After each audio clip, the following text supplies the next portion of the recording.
সাবস্টিটিউশনাল টেবিলের মধ্যে 3টি কলাম থাকে আর ওই 3টি কলামের মধ্যে 3টি জিনিস থাকে। প্রথম কলামে সাবজেক্ট, দ্বিতীয় কলামে ভার্ব, তৃতীয় কলামে অবজেক্ট। আর এই সাবস্টিটিউশনাল টেবিল ম্যাচিং করার জন্য আমাদের দুটি জিনিস জানতে হবে। Number 1 subject verb agreement, number 2 বাক্যের অর্থ বুঝতে হবে। সাবজেক্ট ভার্ব এগ্রিমেন্ট হলো সাবজেক্ট অনুযায়ী ভার্ব লিখতে হবে, অর্থাৎ সাবজেক্ট সিঙ্গুলার হলে ভার্ব সিঙ্গুলার আর সাবজেক্ট প্লুরাল হলে ভার্ব প্লুরাল হবে। নিচের টেবিলটি খেয়াল করুন। এখানে প্রথম কলামে রয়েছে সাবজেক্ট, দ্বিতীয় কলামে ভার্ব, তৃতীয় কলামে অবজেক্ট। এখন এই প্রথম কলামে যে সাবজেক্টগুলো রয়েছে এই সাবজেক্টগুলো অনুযায়ী ভার্ব এবং অবজেক্ট বসাতে হবে। তাহলে আমরা শুরু করি। প্রথমে রয়েছে বাংলাদেশ। বাংলাদেশ হলো সাবজেক্ট আর এই সাবজেক্টটা সিঙ্গুলার না প্লুরাল? বাংলাদেশ হলো একটি, অর্থাৎ এটি পার্সন সিঙ্গুলার নাম্বার। এর সাথে সিঙ্গুলার ভার্ব বসে নাকি প্লুরাল ভার্ব বসে? এর সাথে বসে সিঙ্গুলার ভার্ব। এজন্য দ্বিতীয় কলামে যে ভার্বগুলো রয়েছে এই ভার্বগুলোর মধ্যে যে সিঙ্গুলার ভার্ব রয়েছে সেই ভার্ব আমি এটার সাথে ম্যাচিং দিব। এখানে রয়েছে আর এবং ইজ। ইজ এবং আর এর মধ্যে কোন ভার্বটি সিঙ্গুলার? এখানে হলো ইজ সিঙ্গুলার, তাহলে বাংলাদেশের সাথে হবে ইজ। বাংলাদেশ ইজ। এরপরে অবজেক্ট নিব, আর এই অবজেক্টটা নিব আমি অর্থের উপর ভিত্তি করে।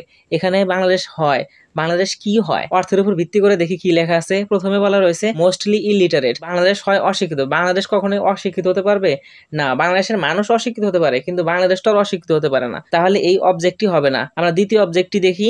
এখানে লেখা রয়েছে এ ল্যান্ড অফ ভিলেজেস। বাংলাদেশ হলো ভিলেজেস সমষ্টি। হ্যাঁ, এটি কিন্তু আমাদের অর্থ অনুযায়ী মিলে গেছে, তাহলে হবে Bangladesh is a land of villages. এরপরে আমরা দ্বিতীয় সাবজেক্ট দেখি।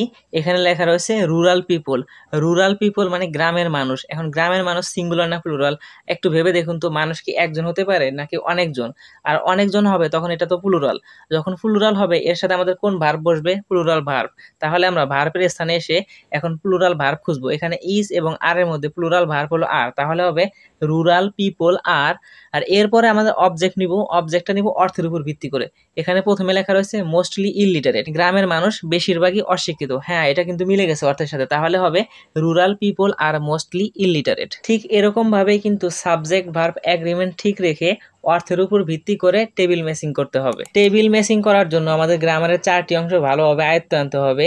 Number 1 person and number, tense, voice এবং মোডাল ভার্ব। গ্রামারের এই বিষয়গুলো নিয়ে কিন্তু আমাদের লার্ন এক্সেলেন্স একাডেমিতে ক্লাস রয়েছে, আপনি চাইলে সেগুলো দেখতে পারেন, অথবা অন্য যে কোনো জায়গা থেকে হলেও এগুলো আপনি ভালোভাবে রিভিশন করে নিন, যাতে করে টেবিল ম্যাচিং করার সময় আপনার কোনো ঝামেলা পোহাতে না হয়। আপনি যদি টেবিল ম্যাচিং দেখে থাকেন তাহলে বিই এই শব্দটি ভার্বের কলামের মধ্যে অবশ্যই কোথাও না কোথাও দেখেছেন। এই বিই হলো একটি ভার্ব। এই ভার্বের 8টি শাখা প্রশাখা রয়েছে।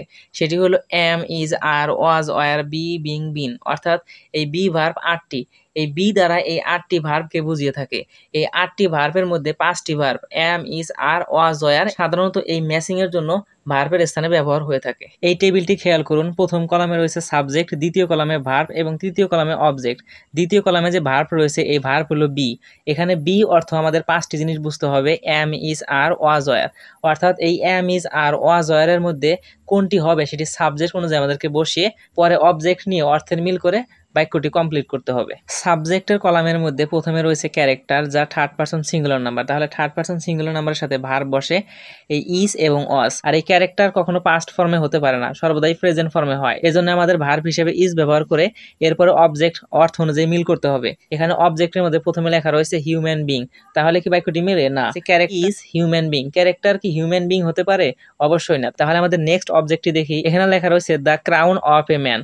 ক্যারেক্টার হলো মানুষের মুকুটের স্বরূপ। এটি কিন্তু অর্থের সাথে মিল রয়েছে, তাহলে আমাদের অ্যান্সার হবে character is the crown of a man. এরপরে সাবজেক্টের স্থানে রয়েছে উই, আর উই হলো প্লুরাল সাবজেক্ট, তাহলে এর সাথে বসবে আর অথবা ওয়ার।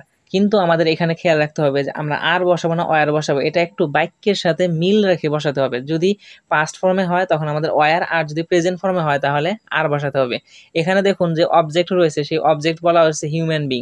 মানুষ কখনো অতীত হতে পারে না, মানুষের সর্বদাই বর্তমান হয়ে থাকে, তাহলে আমরা বসাবো প্রেজেন্ট ফর্ম। আর প্রেজেন্ট ফর্মে প্লুরালের সাথে বসবে আর, তাহলে হবে উই আর হিউম্যান বিং। ঠিক এরকম ভাবে যদি ভার্বের স্থানে বি থাকে তাহলে আমরা সেই বির পরিবর্তে সাবজেক্ট অনুযায়ী am, is, are, was, were এর মধ্যে যে কোনো একটি বসিয়ে আমরা ম্যাচিং পূর্ণ করব। অনেক সময় টেবিলটি প্যাসিভ ভয়েসেও থাকতে পারে। এই টেবিলটি খেয়াল করুন। এই টেবিলের মধ্যে টাইম এন্ড টাইড হলো প্রথম সাবজেক্ট, আর এই সাবজেক্টের সাথে দ্বিতীয় কলামের ভার্ব বসে যদি ক্যান বি, এই ক্যান বি বসে পরে যে অবজেক্ট রয়েছে এই অবজেক্টের সাথে কোনো অর্থ মিল হয় না, তাহলে আমরা দ্বিতীয় ভার্ব বসাই। এখানে দ্বিতীয় ভার্ব হলো ইজ। ইজ হলো সিঙ্গুলার, টাইম এন্ড টাইড হলো প্লুরাল, তাহলে ইজ তো বসতে পারে না। তৃতীয় ভার্ব হলো অলসো ক্যান। আর এই ভার্ব বসানোর পরেও অবজেক্ট অনুযায়ী অর্থের মিল হয় না। আর এই শুড বসানোর পরেও তৃতীয় কলামের কোনো অর্থের সাথে মিল হয় না। আর সর্বশেষ রয়েছে wait. Time and tide wait, সময় এবং স্রোত অপেক্ষা ফর নান, কারোর জন্য করে না। তাহলে এটা অর্থের সাথে মিল হচ্ছে। এখন আপনারা বলতে পারেন এটা তো ছোট বাচ্চারাও জানে যে time and tide white for none. আমি শুধু আপনাদের কিভাবে সাবজেক্টের সাথে ভার্ব এবং অবজেক্টের মিল রেখে ম্যাচিং করতে হয় এটার একটি পদ্ধতি দেখিয়ে দিচ্ছি। ঠিক এরকম ভাবে আপনারা সাবজেক্ট ভার্ব এগ্রিমেন্টের হিসেবে সাবজেক্ট এবং ভার্ব এবং অবজেক্ট অর্থ অনুযায়ী মিলিয়ে নেবেন। আমি শুধু প্যাসিভ ভয়েসের ব্যবহারটি নিয়ে আলোচনা করব। এখানে সি এবং ডি নাম্বারে খেয়াল করুন। সি নাম্বারে বলা রয়েছে মানি ক্যান বি রিগেইন, টাকা আবারও আসতে পারে, আবারও অর্জন করা যেতে পারে। Health also can be Regain, স্বাস্থ্য আবারও ফিরিয়ে আনা যেতে পারে। এই দুটি বাক্যের মধ্যে ভালো করে খেয়াল করুন। ক্যান রয়েছে, ক্যান হলো মোডাল ভার্ব, এরপরে বি রয়েছে দুই বাক্যের মধ্যে, এরপরে আবার V3 ফর্ম রয়েছে। অর্থাৎ মোডাল ভার্বের পরে যদি বি থেকে ভার্বের V3 ফর্ম থাকে তাহলে সেই বাক্যটি অবশ্যই প্যাসিভ ভয়েসে হবে। অর্থাৎ সাবস্টিটিউশনাল টেবিলের ম্যাচিং এর জন্য আমাদের গ্রামারের 4টি বিষয় person and number, tense, voice এবং মোডাল ভার্ব সম্পর্কে ভালোভাবে জ্ঞান থাকলে এখানে দক্ষতা অর্জন করা অনেক সহজ হবে। সর্বশেষ, একটি সাবজেক্ট বারবার অথবা একই বারবার ব্যবহার হতে পারে, কিন্তু অবজেক্ট বারবার ব্যবহার হবে না। একটি অবজেক্ট একবারই ব্যবহার হবে। এক্সাম্পল স্বরূপ এই টেবিলটি দেখুন। প্রথম কলামে রয়েছে 2টি সাবজেক্ট, দ্বিতীয় কলামে রয়েছে 4টি ভার্ব, তৃতীয় কলামে রয়েছে 5টি অবজেক্ট। অর্থাৎ প্রথম কলামে 2টি সাবজেক্ট বারবার ব্যবহার হবে, আর দ্বিতীয় কলামের 4টি সাবজেক্টের মধ্যে যে কোনো ভার্ব দ্বিতীয়বার ব্যবহার হবে। আর অবজেক্টের ক্ষেত্রে 5টি অবজেক্ট রয়েছে, প্রত্যেকটি অবজেক্ট একবার করে ব্যবহার হবে। অর্থাৎ সাবজেক্ট এবং ভার্ব একাধিকবার ব্যবহার হতে পারে, কিন্তু অবজেক্ট একবারই ব্যবহার হবে। আমি আর টেবিলের আনসার নিয়ে আলোচনা না করি, ভিডিওতে আলোচনা করা পদ্ধতিগুলো অনুসরণ করুন, ধীরে ধীরে আয়ত্তে এসে যাবে ইনশাল্লাহ।